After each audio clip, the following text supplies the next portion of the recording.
urgensi pendidikan Islam dalam hal ini, bahwa di antara tugas kekhalifahan manusia adalah Iqra.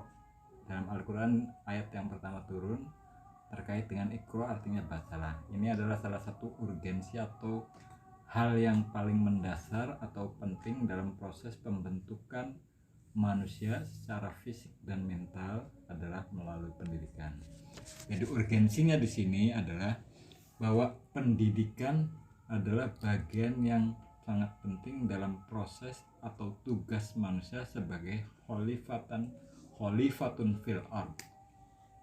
Jadi itu antara lain urgensi atau pentingnya pendidikan bagi manusia. Satu, untuk melaksanakan tugas kekhalifahan.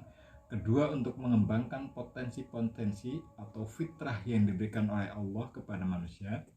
Dan itu semua hanya bisa berkembang untuk mencapai kesempurnaan melalui proses pendidikan.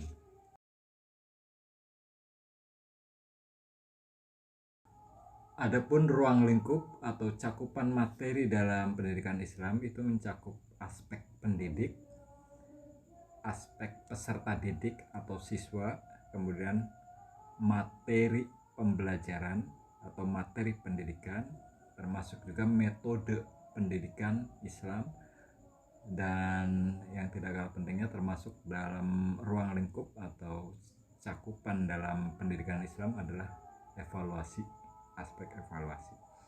Itu hal pokok dalam ruang lingkup pendidikan Islam. Jadi sekali lagi, pertama aspek pendidik, kedua peserta didik atau siswa, ketiga materi pendidikan atau materi pembelajarannya, kemudian metode pembelajarannya, kemudian terakhir evaluasi. Perbedaan antara pendidikan Islam yang formal dengan non formal itu bisa dilihat dari segi pelaksanaan sama tanggung jawab instansi atau lembaga. Jadi maksudnya begini, supaya lebih gampangnya ya. Kalau pendidikan formal itu mengikuti aturan-aturan yang telah ada atau telah dibuat oleh instansi yang berwenang. Misalnya kalau dalam lingkupnya di Indonesia, pendidikan yang bersifat sekolah umum itu berada di bawah Departemen Pendidikan Nasional. Kemudian kalau sekolah agama itu berada di bawah tanggung jawabnya Kementerian Agama.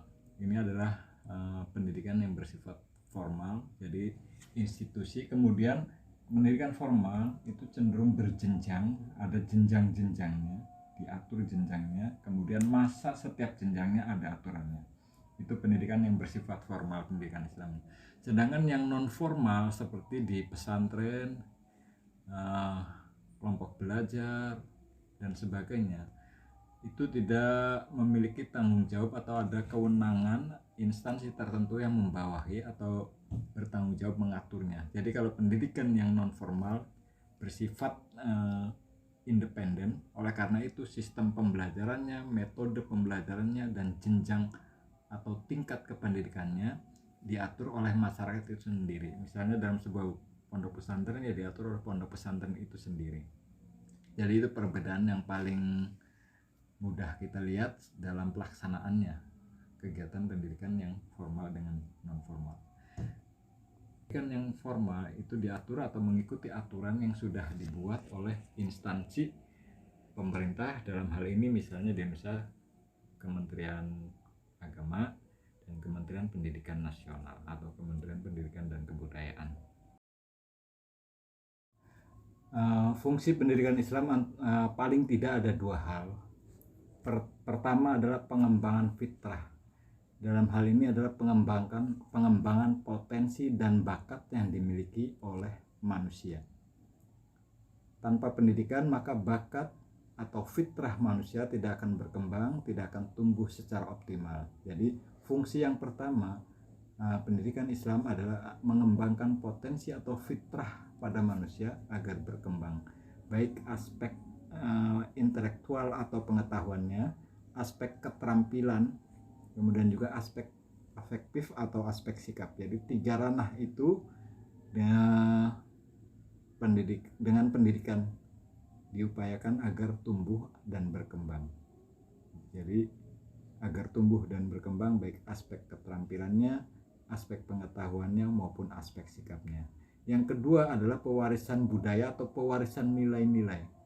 Jadi pendidikan merupakan sarana untuk menanamkan nilai-nilai atau budaya yang positif tentunya, atau norma-norma dari satu generasi ke generasi berikutnya. Itu antara lain. Jadi dua tujuan atau fungsi pokok dari pendidikan Islam antara lain, satu, kembali pengembangan atau mengembangkan potensi fitrah yang ada pada manusia.